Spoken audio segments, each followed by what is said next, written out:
Comme déjà mentionné, il est possible de décompresser, de transposer et même de suturer n'importe quel nerf en utilisant la technologie endoscopique que nous avons développée. Puisque le plan d'introduction de la lame de l'écarteur est situé au-dessus du trajet du nerf. La décompression du tunnel tarsien ne fait pas exception.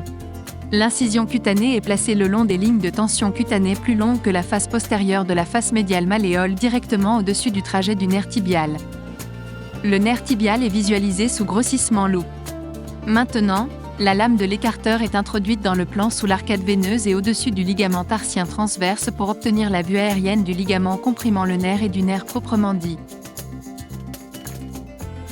Le ligament transverse est fendu le long du trajet du nerf tibial.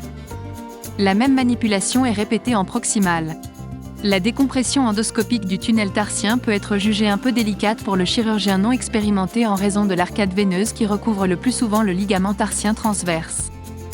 Cependant, si l'on prend soin d'introduire la lame mousse de l'écarteur sous cette arcade veineuse, on observera que les veines ne gênent pas la chirurgie endoscopique.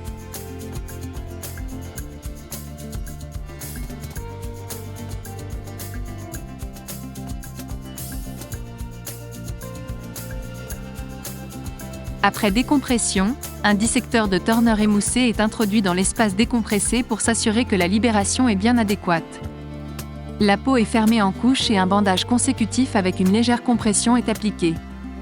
Cette technique mini-endoscopique de libération du tunnel tarsien a son avantage majeur, en particulier chez les personnes âgées présentant des facteurs de risque concomitants de cicatrisation. Il peut être utilisé dans le diabète sucré, les varices veineuses et les problèmes de microcirculation associés de la peau des membres inférieurs, la polyneuropathie, etc.